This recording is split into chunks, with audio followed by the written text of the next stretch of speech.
دوستو استقبال ہے آپ کا ہمارے channel M S Hanif reaction پر۔ دوستو یہ چند لمحے آپ کو خاموش بھی کر سکتے ہیں اور رلا بھی سکتے ہیں۔ اس بیان کو توجہ سے اور غور سے سنیے گا۔ سارا نظام میرے ہاتھ میں ہے، تبارک الذی بیدہ الملک، برکت میرے پاس ہے، رحمت میرے پاس ہے، خیر میرے پاس ہے، بھلائی میرے پاس ہے، سلامتی کے خزانے میرے پاس ہے، امن کے خزانے میرے پاس ہے۔ وَهُوَ عَلَى بِيَدِهِ الْمُلْک، ملک میں راج میرا، وَهُوَ عَلَى كُلِّ شَيْءٍ قَدِيرٌ۔ ذرے ذرے پہ قبضہ میرا، پتے پتے پہ قبضہ میرا، پہاڑ کی ایک ایک کنکر پہ قبضہ میرا، سمندر کے قطرے قطرے پہ قبضہ میرا۔ تو ہوتا کون آ کر کرنے والا؟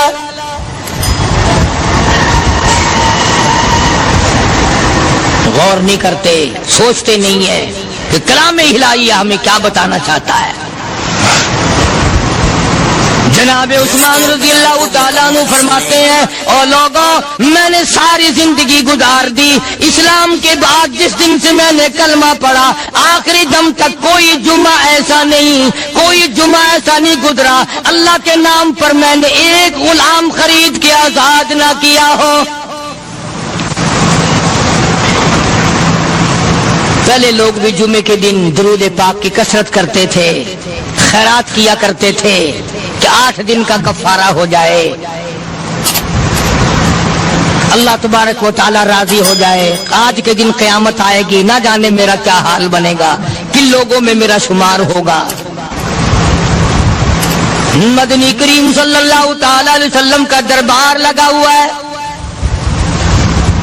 مجلس ہے آقا مدنی صلی اللہ علیہ وسلم کی۔ وہ کتنے مقدروں والے جوان تھے جو اپنے محبوب صلی اللہ علیہ وسلم کی مجلس میں بیٹھتے تھے، وہ کتنے خوش بخت اور خوش نصیبے والے لوگ تھے جو اپنے آقا کے سامنے بیٹھتے تھے۔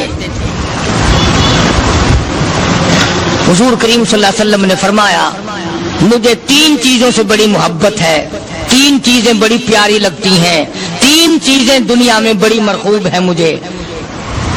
فرمایا، ایک نماز میری آنکھوں کی ٹھنڈک ہے۔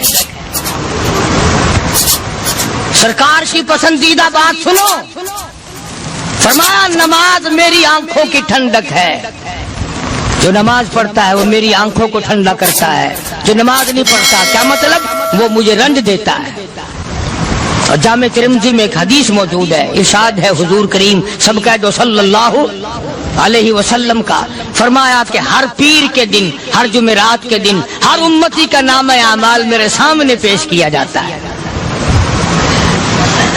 ہر امتی کا اعمال نامہ سرکار کے سامنے کر دیا جاتا ہے، تیرے فلاں امتی کا یہ عمل ہے۔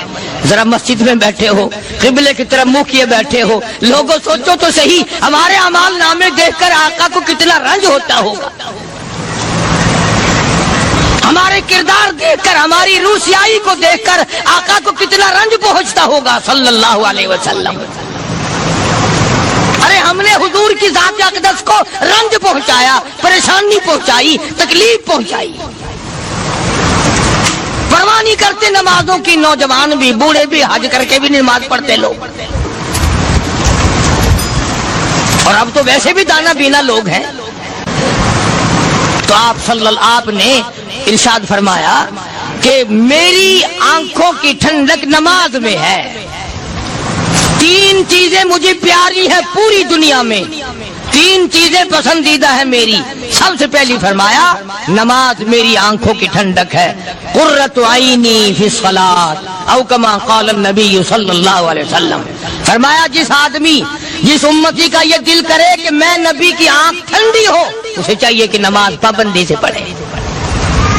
دوسرا فرمایا وفادار عورت مجھے بڑی پسند ہے، حضور کریم صلی اللہ علیہ وسلم نے فرمایا وفادار عورت، ہائے ہائے ہماری ماؤں سے زیادہ وفادار کون ہوں گی؟ جناب عائشہ صدیقہ رضی اللہ تعالیٰ عنہ فرماتی ہیں، کالی کملی والے کے گھر میں 3 مہینے چولہے میں آگ نہیں جلتی تھی۔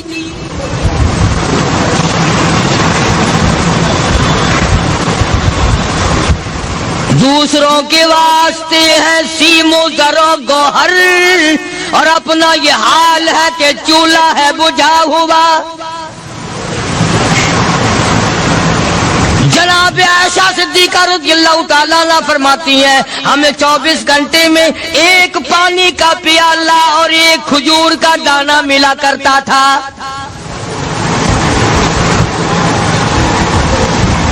کبھی اپنی ماہوں کی خوراک تو دیکھو، خرچہ تو دیکھو، اور اگلی بات سنو تو حیران ہو جاؤ۔ جناب عائشہ صدیقہ رضی اللہ تعالیٰ عنہ فرماتی ہیں اس پیالے اور کھجور کی قدر بھی تب ہوئی جب وہ بھی نہ ملی۔ پیسوں کو برباد کرنے والوں، بے قدری کرنے والوں، ذرا سوچو تو صحیح کہ کیا گھر ہے محمد عربی، سب کہہ دو صلی اللہ علیہ وسلم کا۔ اسی گھر سے خیر و برکت ملی صحابہ کرام کو، لیکن دنیا نہ تھی، بلڈنگ نہ تھی، کوٹھی نہ تھی، بنگلہ نہ تھا، چہل پہل نہ تھی۔ اچھا ایک بات اور آج یاد کر کے لے جاؤ، یہ تو مجبوری ہوئی نا، یہ تو ایک مجبوری ہوئی، پریشانی ہوئی، محتاجی ہوئی کہ پانی کا ایک پیالہ اور ایک کھجور کا دانہ ملتا تھا۔ اور اگلی بات سنو تو حیران ہو جاؤ، مجبوری اور چیز ہے، اختیار سے کرنا اور چیز ہے۔ جناب فاروق اعظم رضی اللہ تعالیٰ عنہ کی حکومت ہے، عائشہ صدیقہ رضی اللہ تعالیٰ عنہ سال کا خرچہ 12,000 روپیہ بوری میں بھر کر حضرت عمر نے حضرت عائشہ کے گھر پہنچا دیا، لو تمہارا یہ سال کا خرچہ آ گیا۔ سال کا خرچہ حضرت عمر رضی اللہ تعالیٰ عنہ نے جناب عائشہ صدیقہ رضی اللہ تعالیٰ عنہ کے پاس بھیجا۔ اتنا بڑا بورا بھر کر آیا۔ اللہ غنی، بجائے خوش ہونے کے، بجائے مچلنے کے، بجائے فخر کرنے کے، اپنی خادمہ سے فرمانے لگی، حضرت عائشہ خادمہ سے فرمانے لگی میں نے تو اپنے محبوب صلی اللہ علیہ وسلم کے پیٹ پہ پتھر دیکھے، میں نے تو کالی کملی والے کو فاقے کرتے دیکھا۔ خادمہ سے فرمانے لگی اس بوری کے اور میرے درمیان میں کپڑا لٹکا دے، میری آنکھ دیکھنا گوارا نہیں کرتی، میری آنکھ دیکھنا بھی گوارا نہیں کرتی۔ اس نے کپڑا لٹکا دیا۔ اس کے بعد خادمہ سے فرمانے لگی مدینے میں اعلان کراؤ، جس کو خیرات چاہیے وہ عائشہ کے دروازے سے آ کے لے جائے رضی اللہ تعالیٰ عنہ۔ سارے مدینے میں اعلان ہوگا، خیرات لینے والے آ جاؤ۔ شیئر ضرور کریں۔ ایک اور بات تھی اس وقت میں، ضرورت مند جاتا تھا، یہ نہیں کہ ٹیبک میں ہزاروں روپیہ پڑا ہوا پھر بھی مانگ کے کھانا ہے، جیب میں ہزاروں روپیہ پھر بھی مانگنا ہے، پلے سے نہیں کھانا۔ کہ جتنے بھیک مانگے ہیں نا، بھیک مانگنے والے 1 کروڑ روپیہ دے دو انشاءاللہ شام کو پھر بھی مانگے گا، اس کے مقدر میں بھیک مانگنا ہے۔ فرمانے لگی کچھ نہیں ہے، وہ خادمہ کہنے لگی کچھ نہیں ہے۔ اب وہ خادمہ کہنے لگی کہ اگر 1 ٹکے کا گوشت منگوا لیتی تو تم بھی اپنا روزہ کھول لیتی، گوشت سے میں بھی کھا لیتی۔ کیا جواب دیا اما عائشہ صدیقہ رضی اللہ تعالیٰ عنہ نے؟ فرمانے لگی اب تانا دینے سے کیا فائدہ، تو نے اس وقت یاد کیوں نہیں دلایا؟ اس لیے میں نے یہ واقعہ سنا دیا کہ پہلی بات سن کر کے تو آپ لوگوں کے دل میں بھی یہ بات آئی ہے نا کہ جی مجبوری ہے، چوری تو وہ کرنے سے رہی بیچاری، پریشانی جو ہوئی، غربت جو ہوئی، تنگی جو ہوئی، چلو پانی کا پیالے پہ گزر کیا۔ اور نہیں، یہ حضرات اختیاری بھی فاقہ کرتے تھے۔ اب 12,000 آیا اور افطار کرنے کے لیے چھچوا رہے، کھجور بھی نہیں۔ اور ہم تو خدا جانے کب کب تک کا انتظام سوچتے ہیں، پوتے پوتیوں تک کا انتظام جب تک نہ کر لیں اور اولاد در اولاد تک کا انتظام نہ کر دیں، اس وقت تک ہماری تسلی تو ہوتی نہیں۔ اسی کو مجذوب نے بڑے عجیب طریقے سے سمجھایا، کہتا ہے کہ آنے والی کس سے ٹالی جائے گی، آنے والی کس سے ٹالی جائے گی، اور جان ٹھہری جانے والی جائے گی۔ روح رگ رگ سے نکالی جائے گی، تجھ پہ ایک دن خاک ڈالی جائے گی، تیرے رشتہ دار عزیز اقربا دھڑا دھڑ مٹی پھینک کے ایسے آئیں گے گویا تجھے پہچانتے بھی نہیں۔ بڑی بڑی عجیب باتیں کہی مجذوب علیہ رحمت نے، اللہ کی رحمت نازل ہو اس کی قبر مبارک پہ آمین کہو۔ کہتا ہے سب کی سب ہیں راہ روے کوئے فنا، سب چل رہے ہیں فنا کی طرف۔ اب یہ جو ہم لوگ بیٹھے ہیں نا خوش ہو رہے ہیں، میری 50 سال عمر ہو گئی، میری 60 سال عمر ہو گئی، میری 40 سال عمر ہو گئی، میری 30 سال کم عمر ہو گئی، اور اصل بات ہمارے اور اپنے آپ کو آخرت کے لیے جس قدر ممکن ہو سکے تیاری کریں۔ آج کل بڑی رات ہے، سویرے اٹھو، کم سے کم صبح و شام ہر آدمی ایک تسبیح درود شریف کی، ایک تسبیح استغفار کی، اور ایک تسبیح تیسرے کلمے کی، یہ تو کم سے کم ہو ہی جائے۔ بکواس کرتے سو جاتے ہیں، بکواس کرتے اٹھ جاتے ہیں، بھلا ہے کوئی زندگی کا معاملہ؟ اللہ سے معافی مانگتا سو جا اور معافی مانگتا اٹھ جا، خدا کی قسم اللہ کا دریائے کرم جوش میں آئے۔ تو یہ ساری چیزیں میں نے لیے عرض کی، تو وقت پورا کرنے والا حساب نہیں کہ نہ جانے کس کو توبہ کی توفیق ہو جائے۔ کم سے کم ان 3 تسبیحوں کو ہر مرد عورت لازمی پکڑ لے۔ ایک تسبیح درود شریف کی، ایک تسبیح سبحان اللہ والحمدللہ ولا الہ الا اللہ واللہ اکبر ولا حول ولا قوۃ الا باللہ العلی العظیم، اور ایک تسبیح استغفر اللہ الذی لا الہ الا هو الحی القیوم واتوب الیہ، یا استغفر اللہ ربی من کل ذنب واتوب الیہ، اور ایک تسبیح درود شریف کی اللہم صلی علی سیدنا مولانا محمد وعلی آل سیدنا مولانا محمد مبارک وسلم وصلی علیہ۔ جب ایک مرتبہ درود بندہ پڑھے گا 10 بار اللہ کی رحمت آئے گی، 10 گناہ معاف ہوں گے، 10 درجے بلند ہوں گے، 10 خطائیں معاف کر دی جائیں گی، تو کتنا بڑا اجر ہے۔ خصوصاً بوڑھوں کو چاہیے کہ وہ گپوں میں اپنا وقت خراب نہ کریں۔ خدا کی قسم قبر میں جانے کے بعد تجھے ایک سانس کی مہلت نہیں۔ پر مجھے اس بات کا افسوس ہے کہ آپ لوگ پورا مضمون سننے کی کوشش نہیں کرتے، بلکہ بعض لوگ بالکل اخیر میں سر سے، ایک ہے جمعے کی فضیلت حاصل کرنا، ایک ہے جمعہ پڑھنا، ایک ہے سیرو لہاونا، اس میں بڑا فرق ہے۔ ایک ہے سر سے اتارنا اور ایک ہے اس کی فضیلت کا حاصل کرنا۔ حدیث پاک میں آتا ہے کہ جمعے کے دن فرشتے دروازے پہ کھڑے ہو کر کے حاضری لگاتے ہیں۔ ہاں، اللہ اسے مل کی ٹیکسٹائل مل کی حاضری کا تو پتا ہے، مسجد کی حاضری کا کوئی پتا نہیں۔ اگر دیر ہو جائے تو وہ گیٹ کیپر واپسی کر سکتا ہے، اگر دیر میں آیا تو یہ فرشتہ نہیں کہتا، وہ لانتی ہوا پیچھے سے۔ بہت مدت کی بات ہے، علامہ یوسف بن نور رحمۃ اللہ علیہ زندہ تھے، میں کراچی تھا، تو حضرت نے مجھے فرمایا کہ جمعہ ہمارے یہاں پڑھا دو اب کے۔ میری والی وہ جمعہ پڑھاتا تھا ان دنوں میں، تو میں جب گیا تو ہم ایک چھوٹے سے دروازے سے داخل ہونے لگے۔ ایک پٹھان کہنے لگا پرلے دروازے سے چلو، میں بھی ادھر سے جاتا ہوں۔ میں نے کہا کیوں؟ کہنے لگا فرشتہ ادھر رجسٹر لیے کھڑا ہے، تم ادھر سے گھس جاؤ گے تمہارا حاضری نہیں لگے گا۔ وہ کہنے لگا فرشتہ بڑے گیٹ پہ کھڑا ہے، ادھر چلو۔ تو کم سے کم اس پٹھان کا تو یہ عقیدہ ہے کہ فرشتہ کھڑا ہے، اور تمہارا خیال یہ ہے کہ جمعے کے دن نہ فرشتہ ہے نہ خدا ہے، کوئی بھی نہیں ہے۔ اس لیے سیرت النبی صلی اللہ علیہ وسلم کا عنوان شروع ہوگا، وقتی آؤ پورا مضمون سنو تاکہ لطف آئے، دل و دماغ بنے۔ اور عقیدہ میں نے تمہیں بتا دیا، لا الہ الا اللہ، خدا کے سوا الہ کوئی نہیں، مشکل کشا کوئی نہیں، پیدا کرنے والا کوئی نہیں، فصل میں، دکان میں، کارخانے میں اس کے سوا برکت دینے والا کوئی نہیں۔ اور یہ بات بتائی کس نے؟ محمد الرسول اللہ صلی اللہ علیہ وسلم، ہمارے نبی حضرت محمد الرسول اللہ صلی اللہ علیہ وسلم نے ہمیں یہ بات بتائی، خدا کے بعد خدا کوئی نہیں، مصطفیٰ کے بعد نبی کوئی نہیں، حضور صلی اللہ علیہ وسلم کے بعد کوئی کسی قسم کا جو نبوت کا دعویٰ کرے وہ کافر ہے، دجال ہے، بے ایمان ہے، وہ خنزیر سے بدتر ہے جو میرے آقا کے ختم نبوت کے تاج کو ہاتھ لگائے گا۔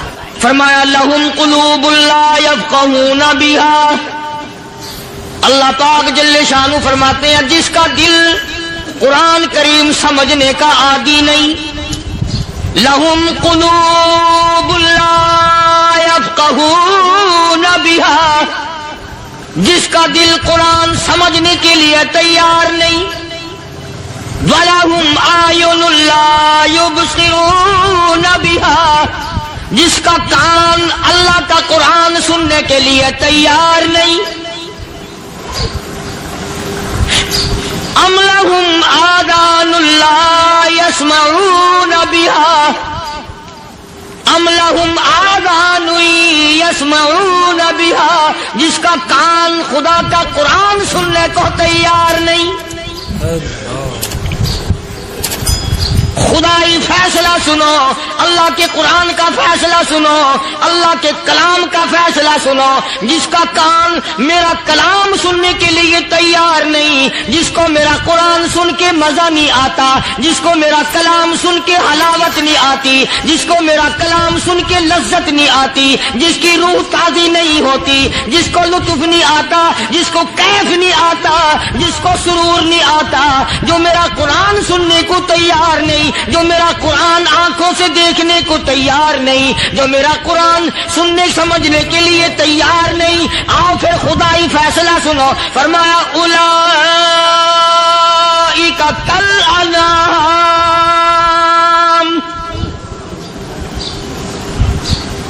میرا فیصلہ نہیں، کسی پارٹی کا فیصلہ نہیں، کسی فرقے کا نہیں، کسی طبقے کا نہیں، کسی جماعت کا نہیں. فرمایا اولئک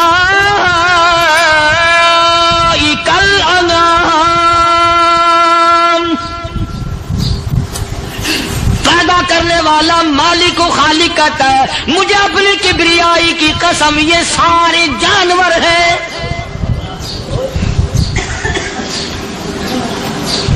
یہ سارے کے سارے جانور ہیں، یہ درندے ہیں جو ایک دوسرے کو چیر پاڑ کر کھاتے ہیں، یہ درندے ہیں جو ایک دوسرے کا خون پیتے ہیں. فرمایا بل ہم اضل، جانوروں سے بھی بدتر.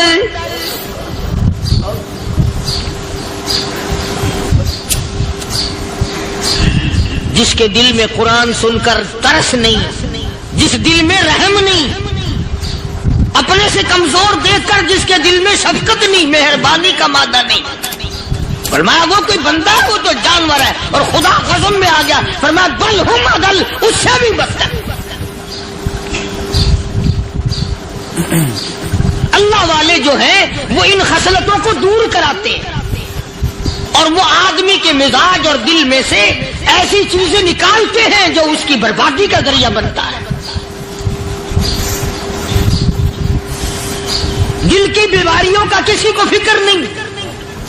بخار ہو جائے آپ چڑھ جائے آپ کو پتہ چل جاتا ہے، نزلہ ہو جائے آپ کو پتہ چل جاتا ہے، کھانسی ہو جائے پتہ چل جاتا ہے. دل کی بیماریوں کا کیا پتہ چلے؟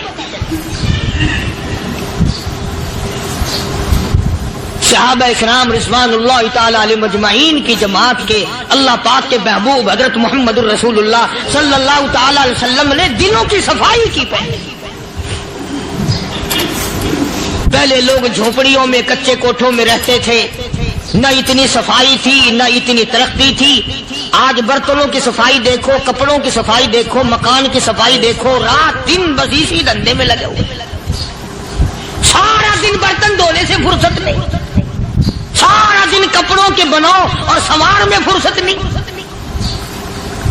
تو اللہ والے ایسے موقع پر بڑی عجیب بات کہتے ہیں. وہی مجذوب ہے، مجذوب علی رحمت کہتے ہیں بظاہر تو ہر شے میں بے حد صفائی، بظاہر تو ہر شے میں بے حد صفائی، مگر دل میں ہے گندگی انتہائی. بظاہر تو ہر شے میں چہرے کی صفائی، بدن کی صفائی، نہ جانے کتنی قسم کا صابن ہے، نہ جانے کتنی قسم کے پاؤڈر ہیں، نہ جانے کتنی قسم کے شیمپو ہیں، نہ جانے کتنی قسم کے کپڑے ہیں، کیا چال ڈھال ہے، کیا نئے نئے ڈیزائن ہے. مجذوب کہتا سب کچھ دیکھ لیا، بظاہر تو ہر شے میں بے حد صفائی، مگر دل میں ہے گندگی انتہائی. جس یار کی بیٹھک میں بیٹھ کے کھانا کھایا، جس رشتہ دار کی بیٹھک میں بیٹھ کے کھانا کھایا، اسی کی بہن کو دیکھ کر آبرو پہ ڈاکہ ڈالنے کا پروگرام ہے. جس دوست کے گھر میں بیٹھ کے کھانا کھایا، اسی دوست کی بیوی کی عزت لوٹنے کا پروگرام ہے. پرانے زمانے میں اب بھی دلی جیسے شہر میں اگر دعوت کی جاتی ہے تو وہاں ایک تشتری میں نمک آتا ہے سب سے پہلے. عرب میں بھی دستور تھا پرانے زمانے میں، اگر کوئی دعوت کرتا، کوئی تقریب کرتا، سب سے پہلے نمک آتا تھا. ایک ایک انگلی ہر شخص نمک چاٹتا تھا. کیا مطلب؟ جس نے نمک چاٹ لیا اب وہ نمک حرامی نہیں بنے گا. اس گھر میں چوری کرنا، اس گھر کی آبرو کا غلط تصور لانا، اس گھر کے مال میں خیانت کرنا وہ حرام سمجھتا تھا جس گھر کا میں نے نمک چکھ لیا. اور مسلمانوں کی بات نہیں، ہندوؤں کی بھی یہ باتیں تھی. مولانا محمد علی صاحب جلندری سب قید رحمت اللہ علیہ فرمایا کرتے تھے کہ ایک سکھ تھا بہت بڑا ڈاکو، مسلمان اور ہندو مل کر اس کو ساتھ ملا کر کے لے گئے کہ یہاں اس گاؤں میں اس پنڈ میں ڈاکہ ڈالے. سفر کر کے گئے، تکلیف اٹھا کے گئے. اس سکھ ڈاکو نے پوچھ لیا کہ یہ کون سا گاؤں ہے کہ یہ فلانا ہے. اچھا سارے کے سارے یہ تلاش کرو، یہ سوچ بچار کرو اپنے پنڈ کی، اپنے علاقے کی، کسی مسلمان کی، کسی ہندو کی، کسی سکھ کی، کسی چوڑے چمار کی اس گاؤں میں لڑکی تو نہیں. ہمارے یہاں سے کوئی لڑکی تو شادی ہو کے یہاں نہیں آئی ہوئی. ان ساروں میں سے کہنے لگا کہ ہمارے بھنگی کی لڑکی جمعدار کی یہاں آئی ہوئی ہے. کہنے لگا واپس چلو، بیٹی بیٹی ہے چاہے بھنگی کی ہو یا نواب کی ہو. ارے کل بیٹی کا ڈولا دیا تھا، آج ڈاکہ ڈالیں گے، شرم نہیں آئے گی؟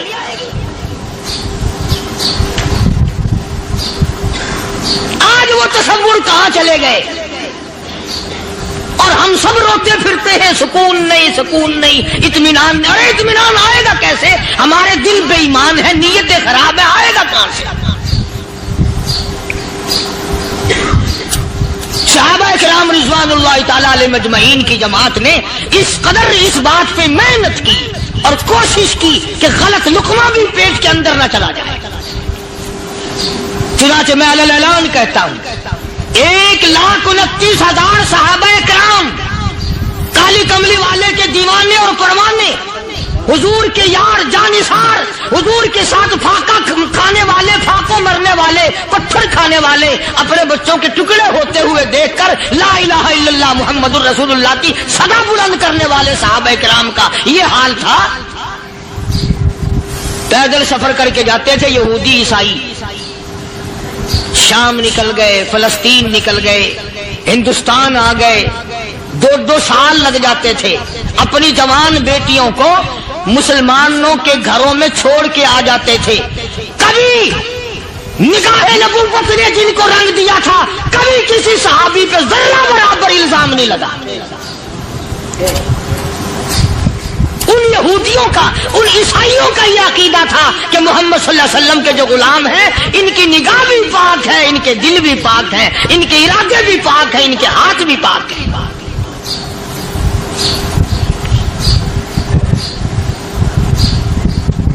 مصر کے گورنر نے، مصر کے جنرل کرنل نے خط لکھا سیدنا فاروق اعظم رضی اللہ تعالی عنہ کی خدمت میں. دور خلافت ہے حضرت فاروق اعظم کا. کیا خط لکھا کہ حضور مجھے کافی وقت گزر گیا ہے اور فلاں علاقے میں آپ کے حکم سے ہم نے جانا ہے اور راستہ صرف ایک ہے اور اس راستے میں جال بچھا دیا گیا. اب مجھے مشورہ دیں میں کیا کروں، حکم دیں مجھے. جال کیا بچھا دیا گیا کہ ہمیں پتہ چل گیا ہے عیسائیوں نے پروگرام بنایا، سینکڑوں لڑکیاں تلاش کر کر کے بڑی خوبصورت حسینہ اکٹھی کی ہیں، ان کو گانے بجانے کی ٹریننگ دی ہے، ان کو اچھی اچھی آوازوں والی لڑکیاں ڈھونڈ کے لائے ہیں اور انہوں نے یہ پروگرام بنایا کہ جب مسلمانوں کی فوج اس گلی سے گزرے گی ان کوٹوں کے اوپر چڑھ کے گانا بجانا کریں گے تاکہ ان کے دل میں بدماشی آئے اور ان کا بیڑا غرق ہو.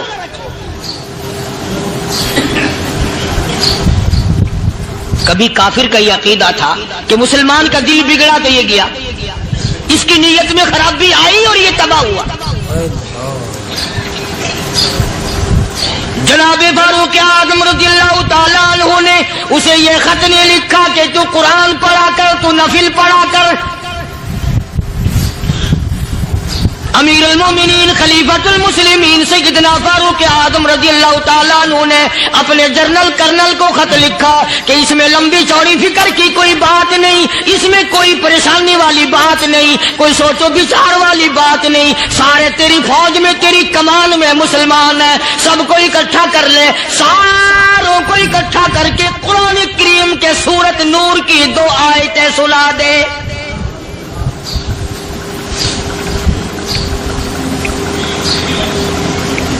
یہ بھی نہیں فرمایا کہ سزا سناؤ، اتنے کوڑے لگیں گے، جو خلاف کرے گا یوں قید ہوگی، یوں کورٹ مارشل کر دیا جائے گا، کچھ نہیں۔ جناب فاروق اعظم رضی اللہ تعالیٰ عنہ کی رائے دیکھو، ان کے خیال میں قرآن کریم میں اتنی بڑی طاقت ہے، اتنی بڑی عظمت ہے، اتنی بڑی کرامت ہے، کلام الہی میں اتنا بڑا شرف ہے، اعلان کر دیا، فرمایا اپنے کرنل کو ساری فوج کو لشکر کو اکٹھا کر کے قرآن کریم کی فلاں فلاں آیت سنا دے۔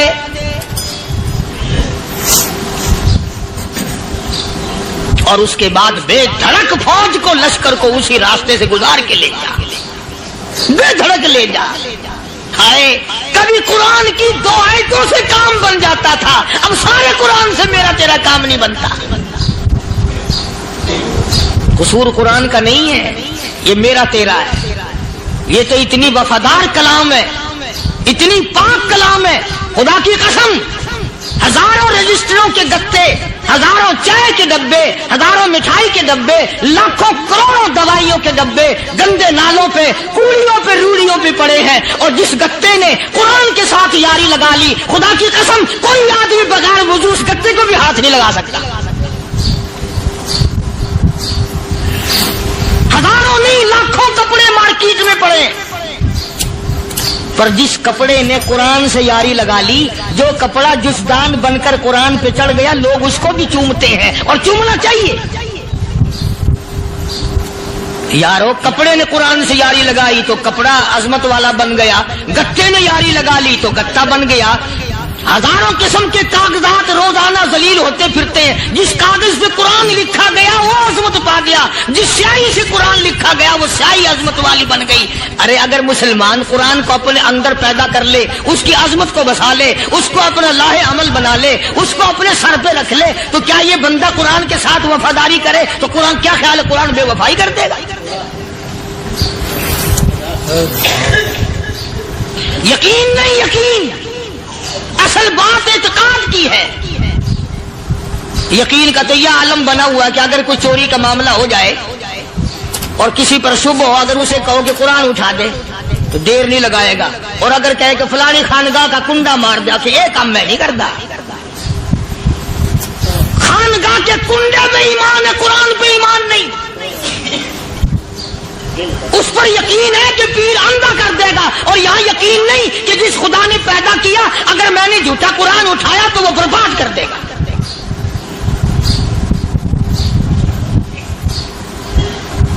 عجیب عجیب لوگ۔ چنانچہ مصر کے کرنل نے، مصر کے جنرل نے ساری فوج کو اکٹھا کر لیا۔ اس نے بھی یہ بات تو نہیں کہی کہ فاروق اعظم کو دوبارہ خط لکھتا کہ حضرت یہ تو 2 آیتیں آپ نے لکھی، یہ تو سارا قرآن روز پڑھتے ہیں، پر بنے گا کیا؟ جیسے فاروق اعظم کا یقین تھا، فاروق اعظم کی فوج کے کرنل کا بھی یقین ہے، فاروق اعظم کے فوج کے جنرل کا بھی یقین ہے۔ اس نے ساری فوج کو اکٹھا کیا، لشکر کو جمع کیا، اور اس کے بعد کہنے لگا قل للمؤمنین یغضوا من ابصارکم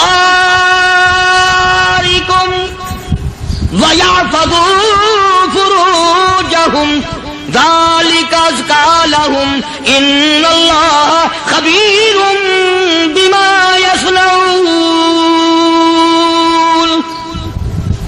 او لوگوں، خدا تمہیں کہتا ہے اپنی آنکھوں کی حفاظت کرو، اگر تمہاری نظریں غلط جگہ پڑی اپنی عزت کی حفاظت کرو، اپنی آبرو کی حفاظت کرو، اگر غلط نظریں پڑی، غلط استعمال ہوئی، ان اللہ خبیر بما یصنعون۔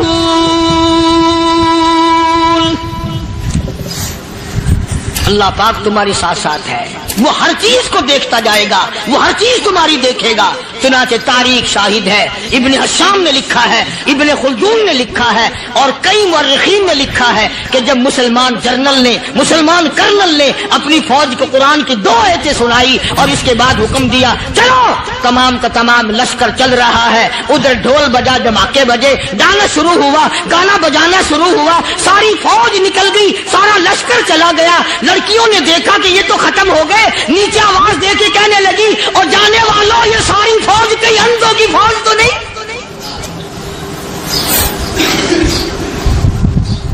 یہ حسن کا نظارہ اور یہ ڈانس اور یہ آواز، ہم ناچ ناچ کے تھک گئی، کوئی سر نہیں اٹھاتا۔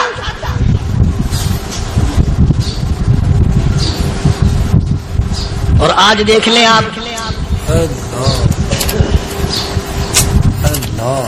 ہر گھر کے اوپر وہ لگا ہوا ہے ایریل، لعنت کا ایریل لگا ہوا ہے، لعنت کا ایریل۔ حاجیو تم کیا کہتے ہو کہ ہمارے گھر کا اس میں کیا بگڑے گا؟ خدا کی قسم وہ بگڑتا ہے، وہ دیمک لگتی ہے، وہ تباہی پھرتی ہے، تمہیں پتہ بھی نہیں چلتا۔ تم نے کیا سوچ رکھا ہے؟ مسلمان کرنل کے حکم پہ ساری فوج نکل گئی، ناچنے والی گانے والی لڑکیاں عیسائیوں کی حیران ہیں، کیا ہوا؟ لاکھوں کی تعداد میں فوج گزر گئی، کوئی نگاہ اٹھا کے نہیں دیکھتا۔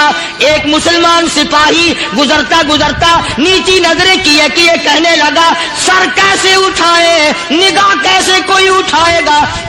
یہ سارے کے سارے اللہ کا قرآن سن کر آئے ہیں۔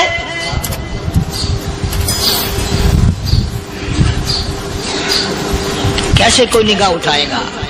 کیسے کوئی سر کو اٹھائے گا؟ یہ سارے کے سارے اللہ کا قرآن سن کر آئے ہیں۔ ان کا عمل ہوا نا قرآن پہ، ان کے عمل کا کتنا بڑا اثر پڑا۔ مورخین نے لکھا، ابن حشام لکھتا ہے عیسائی لڑکیوں نے چھلانگیں لگا دی، کوٹھی سے نیچے آ گئی، کہنے لگی عام مسلمانوں وہ قرآن ہمیں بھی سنا کے جاؤ جس میں اتنی اسپرٹ ہے، اتنی طاقت ہے، جو حسن کے نظارے سے روک دے، جو گانے بجانے سے روک دے۔ یہ تو آدمی کے دل کا سکون ہے، نہ گانا سنتے ہو نہ حسن کا نظارہ کرتے ہو۔ جاتے والے یوں نہ جاؤ، ہمیں بھی وہ قرآن سنا کے جاؤ۔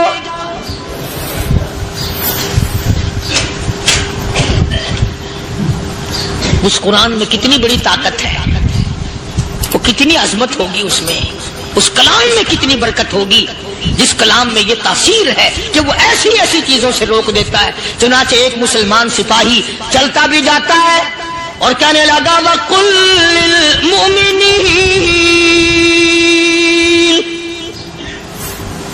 وَقُلْ لِلْمُؤْمِنِينَ، قرآن کی آیت پڑھ کے سنائی۔ سینکڑوں نہیں بے شمار لڑکیاں ایک مسلمان کی زبان سے اللہ کا قرآن سن کے کہنے لگی اور جانے والوں چھوڑ کے نہ جاؤ، ہمیں بھی کلمہ پڑھاؤ۔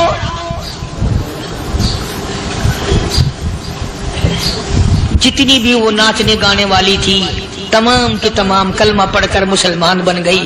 اور مورخین نے لکھا ہے آخری دم تک قرآن کی شیدائی اور دیوانی بن کے گزری ہے۔ پھر وہ لڑکیاں جو رات دن حسن و جمال کا پیکر بنی رہتی تھی، علماء نے لکھا ہے جب موت آئی ایک ایک کے بدن میں کپڑے لباس میں موت آئی تو 50-50 ٹاٹی لگی ہوئی تھی۔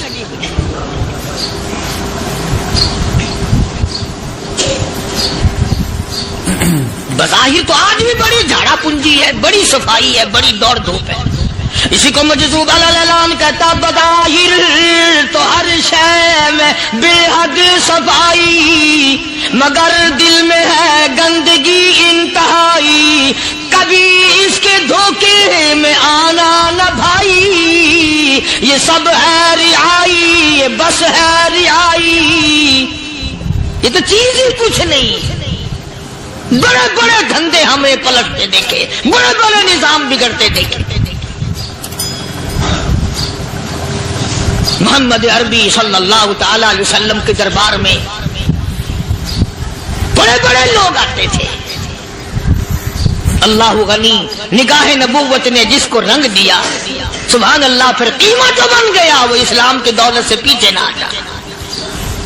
کوئی پیچھا پھر کے دیکھا ہی نہیں کہ ہم کیا کر رہے ہیں. ایک لذت تھی، ایک کیف تھا، ایک سرور تھا صحابہ کرام. کہاں سے وہ چیز ہم لائیں؟ کیسے ہم میں وہ چیز پیدا ہوگی؟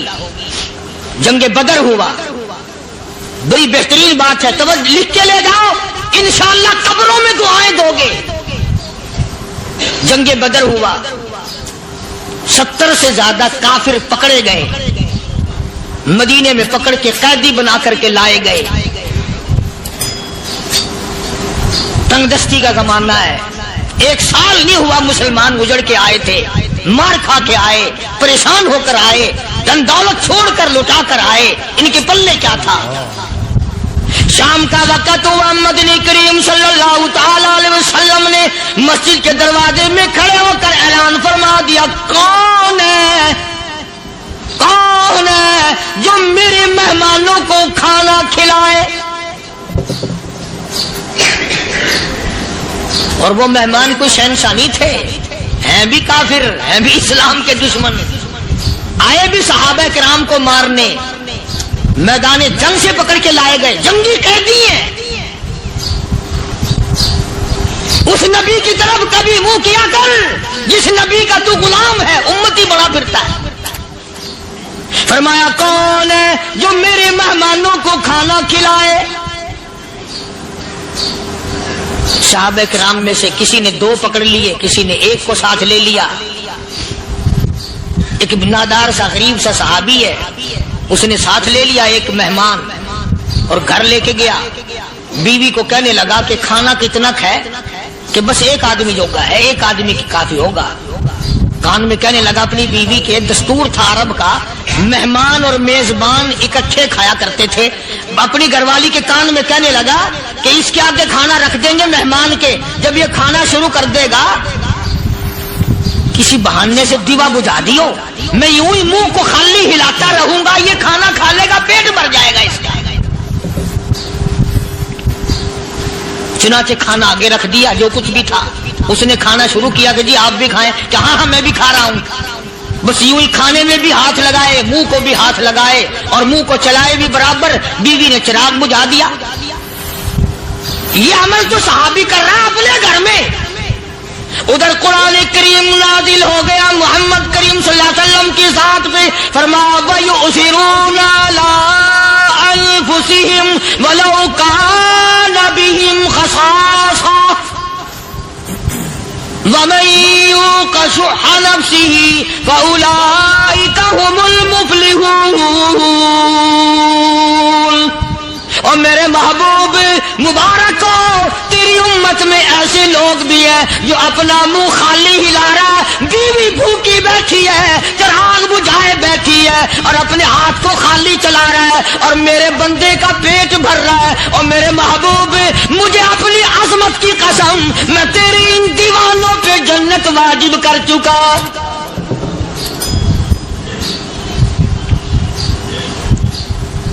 اب حضور صلی اللہ علیہ وسلم نے تو ان کو نہیں سکھایا تھا کہ تو جا کے ایسا کرنا،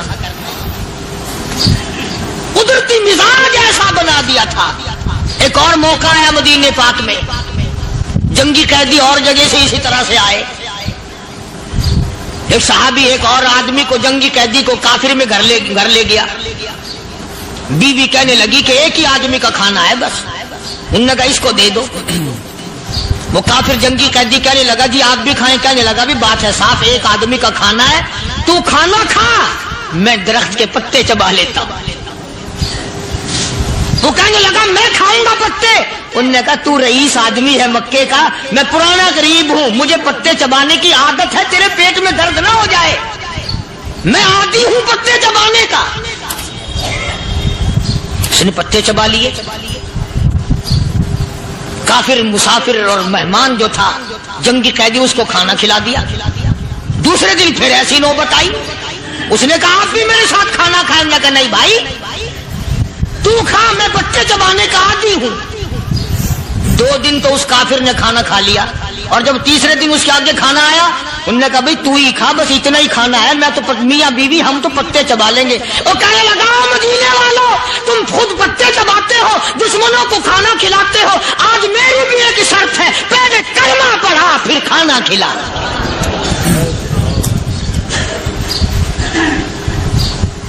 آج میری بھی ایک شرط ہے۔ 2 دن کے عمل نے کفر کو مٹا دیا، اسلام چمک گیا۔ 2 دن کے عمل نے، میرا تیرا 60 سال کا عمل ہے، کبھی کسی کافر کو مسلمان بنایا؟ الٹے ہی کام، ہر غلط، ہر معاملہ الٹا ہی ہے۔ ہر آدمی بیزار ہوتا ہے، یار دین تو کچھ نہیں، یار اسلام کچھ نہیں، یارو ایمان کچھ نہیں۔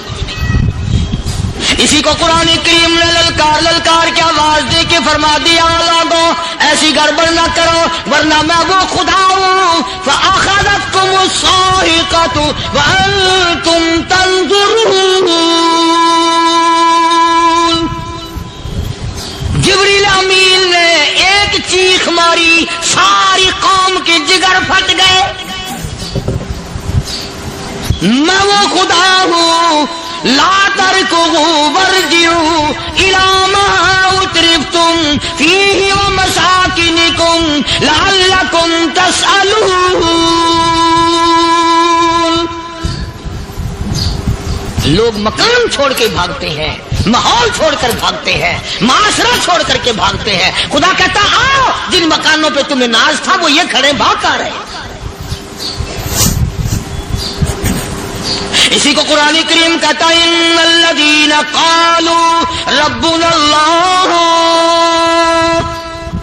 ثم استقاموا، وہ آدمی جس نے لا الہ الا اللہ محمد الرسول اللہ صلی اللہ علیہ وسلم پڑھا، اللہ کی توحید کا اقرار کر لیا، او میرے مالک تیرے سوا میرا کوئی مشکل کشا نہیں، حاجت روا نہیں، میرے دل کے بھید کو جاننے والا نہیں، میری بگڑی بنانے والا کوئی نہیں، اجڑوں کو بسانے والا کوئی نہیں، کھیتی کو آباد کرنے والا کوئی نہیں، ایک دانے سے سینکڑوں دانے بنانے والا تیرے سوا کوئی نہیں۔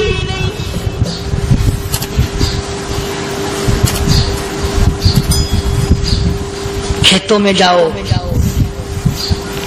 کبھی یہ تو سوچو کہ دنیا میں حکومتوں نے کتنے مل لگا رکھے ہیں، چینی کے، شکر کے کتنے مل ہیں، کتنے ڈیپو ہیں، پھر بھی قلت ہو جاتی ہے۔ اور یہ اللہ میاں نے کتنا میٹھا کیلے میں، سنترے میں، مالٹے میں، انگور میں، سیب میں، کبھی یہ بھی سنا کہ اللہ میاں کا شوگر مل فلاں علاقے میں لگا ہوا ہے؟ کبھی یہ تو دیکھو کہ یہ قدرت کاملہ کے سوا اور کون پیدا کر رہا ہے؟ فرمایا جس نے اللہ کی توحید کا اقرار کر لیا، محمد عربی صلی اللہ علیہ وسلم کی ختم نبوت کا اقرار کر لیا، خدا کے بعد خدا کوئی نہیں، مصطفیٰ کے بعد نبی کوئی نہیں۔ پھر قرآن نے شرط لگائی ثم استقاموا، پھر اس پر جمع رہے، ڈٹا رہے، یوں نہیں کہ کبھی ادھر لڑک گیا کبھی ادھر لڑک گیا۔ لوگ تو بدل جاتے ہیں، لوگوں کا کیا ہے؟ پچھلے سال کی بات ہے، یہی مغرب کی نماز کے بعد گرمی کے موسم میں میں یہاں بیٹھا ہوا تھا باہر، آگے شہر کے وہ آدمی وہ کہنے لگے جی ایک کام آئے ہیں۔ میں نے کہا کیا؟ کہ 25,000 روپے چوری ہو گیا ہمارا، بتاؤ ہمیں۔ میں نے کہا مجھے کیا پتا؟ انہوں نے کہا نہیں سارا شہر کہتا ہے کہ کاریا نہیں بتا دیتا ہے۔ میں نے کہا اچھا یہ یوں نہیں جانے کا؟ میں نے کہا پھر آدھے لوں گا۔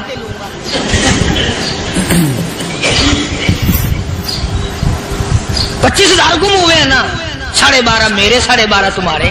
کہنے دیکھو نا جی بال بچے چھوٹے چھوٹے غریب بچے ہیں جن کے وہ پیسے ہیں۔ میں نے کہا اچھا میں بادشاہ لگا ہوا ہوں؟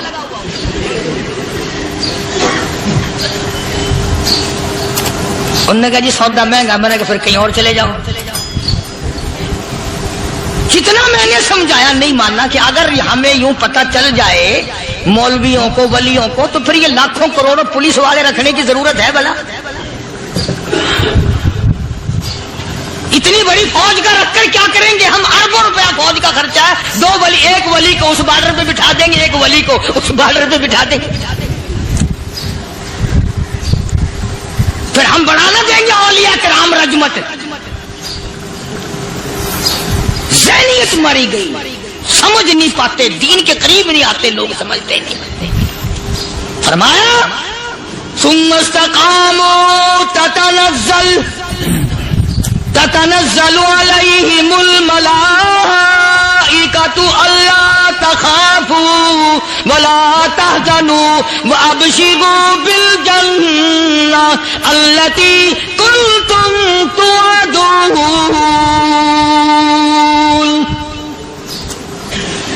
قرآن کہتا ادھر ولی کی موت آتی ہے، ایسا آدمی جو اپنے کلمے پہ جمع رہے، شرک و بدعت کی لعنت سے بچے، کفر و نفاق سے بچے، ادھر موت آتی ہے، ادھر فرشتے کہتے ہیں گھبرانا، غم نہ کر، بہشت کے دروازے تیرے لیے سارے کھلے ہوئے۔ وَلَكُمْ فِيهَا مَا تَشْتَهِي أَنفُسُكُمْ وَلَكُمْ فِيهَا مَا تَدَّعُونَ۔ فرمایا ہم تمہاری ہر اس تمنا کو پورا کریں گے، ہر اس آرزو کو پورا کریں گے، جو مانگو گے وہی ملے گا، جو کہو گے وہی دیا جائے گا۔ نحن اولیاؤکم فی الحیات الدنیا وفی الآخرہ، ہم دنیا میں بھی تمہارے کارساز ہیں، ہم آخرت میں بھی تمہارے کارساز ہیں، ہم دنیا میں بھی تمہارے دوست ہیں، آخرت میں بھی تمہارے دوست ہیں، اور خدا کے یہاں وہ انعام ملے گا۔ اللہ غنی، رائی کے دانے کے برابر نیکی کی ہوگی، جب پہاڑوں کے برابر ثواب ملے گا تو آدمی حیران ہوگا، یا اللہ تیرے جیسا بینک تو کسی کا بھی نہیں۔ رائی کا دانہ لے کر پہاڑ واپس کر دیا، مالک نے نجات کا ذریعہ بنا دیا۔ فرمایا نزلا من غفور رحیم، یہ مہمانی ہے پروردگار عالم کی طرف سے۔ قرآن اعلان کر کر کے کتاب بالاسحار ہم یستغفرون۔ اللہ پاک فرماتے ہیں میرے بندوں کی نشانی یہ ہے کہ وہ آخری رات میں بڑے ویلے سحری کے وقت اٹھ کر استغفار کرتے ہیں، اللہ کے حضور میں معافی مانگتے ہیں، روتے ہیں، عاجزی کرتے ہیں۔ کہ ایک تڑپ سی دل میں امنگتی ہے، ایک درد جگر میں ہوتا ہے، ایک تڑپ سی دل میں امنگتی ہے، ایک درد جگر میں ہوتا ہے، ہم رات کو رویا کرتے ہیں جب سارا عالم سوتا ہے۔ سب لوگ سوئے ہوئے ہوں اور اللہ کا دروازہ کھٹکھٹا، اندھیرے میں مالک کائنات کے سامنے جھولی پھیلا، اپنی بگڑی کا سوال کر، اپنی مشکلات اس مالک کے سامنے پیش کر جو سارے جہان کا خالق و مالک ہے۔ عقیدہ بھی بناؤ، اعمال بھی بدلو، مزاج بدلو، طبیعتوں میں انقلاب لاؤ، اور لوگوں ان گھروں کو مسلمانوں والے گھر بناؤ۔ تم برا مان کے جاؤ یا بھلا مان کے جاؤ، میں اپنے عقیدے کی بات کو چھپاتا نہیں۔ جس گھر میں کوئی مرد عورت قرآن کے کھولنے والا نہیں، میں اس گھر کو مسلمان کا گھر نہیں کہتا، وہ چوڑے اور کرار اور سکھ کا گھر ہے۔ تمہیں یہ سکھایا کس نے ہے کہ مرنے کے بعد قرآن پڑھا جاتا ہے اور ساری زندگی میں نہیں پڑھا جاتا؟ یہ قرآن مردوں کے لیے تھوڑی آیا، یہ زندوں کے لیے آیا۔ حدیث پاک میں آتا ہے حضور کریم سب کہہ دو صلی اللہ علیہ وسلم نے فرمایا عیسیٰ علیہ السلام ایک قبرستان سے گزرے، گورستان سے گزرے تو ایک قبر کو دیکھا، وہ نبی ایسا تھا، اس کے معجزات ایسے تھے۔ قبر میں دیکھا تو ایک بڑھیا جل رہی ہے، سڑ رہی ہے، تباہ ہو رہی ہے، رو رہی ہے۔ تو عیسیٰ علیہ السلام پناہ کر کے وہاں سے گزر گئے۔ چند دنوں کے بعد جو اسی قبر کے پاس سے گزرے تو عیسیٰ علیہ السلام کو دھیان آیا کہ اس قبر میں ایک بڑھیا بڑی عذاب بھگت رہی تھی، مگر اس دن جو دیکھا وہ تو عیش میں بیٹھی ہے، تخت میں بیٹھی آرام کر رہی ہے۔ سیدنا عیسیٰ علیہ السلام نے اللہ پاک سے سوال کر دیا، الہی مرنے کے بعد تو آدمی کوئی نیکی بھی نہیں کر سکتا، اس نے کیا کر لیا کہ اس کا سارا نظام بدل گیا؟ آواز آئی، اے عیسیٰ لکھ کے لے جاؤ یہ بات، حضور کا فرمان ہے۔ فرمایا اے عیسیٰ، اس مائی کے چھوٹے سے پوتے نے استاد کے پاس جا کر کے پڑھا بسم اللہ الرحمن الرحیم، اس ننھے سے منہ سے، چھوٹے سے منہ سے جب یہ لفظ نکلا، اے اللہ تو بڑا مہربان ہے، تو بڑا کریم ہے، عیسیٰ چھوٹے سے منہ سے جب نکلا، وہ تو معصوم تھا، اس کے منہ سے جب نکلا نا کہ میں بڑا مہربان ہوں، میں نے اس معصوم بچے کے صدقے میں اس کی دادی پہ کرم کر دیا۔ اس کے نام میں بڑی برکتیں ہیں، اس اللہ کا نام لینے میں بڑی برکتیں ہیں۔ گڑ میں مٹھاس ہے، اللہ کے نام میں مٹھاس نہیں۔ ٹافیوں میں مٹھاس ہے، اللہ کے نام میں مٹھاس نہیں۔ تم نے چکھ کے نہیں دیکھا، اگر تم چکھ لو خدا کی قسم دنیا کی کوئی چیز اچھی نہ لگے اللہ کے نام کے مقابلے میں۔ اللہ پاک مجھے اور آپ سب کو اپنا نام لینے کی توفیق عطا فرمائے، اپنے قرآن کی تلاوت کرنے کی توفیق عطا فرمائے، اور اپنا ذکر اور اپنا فکر اور اپنے شکر کی توفیق عطا فرمائے۔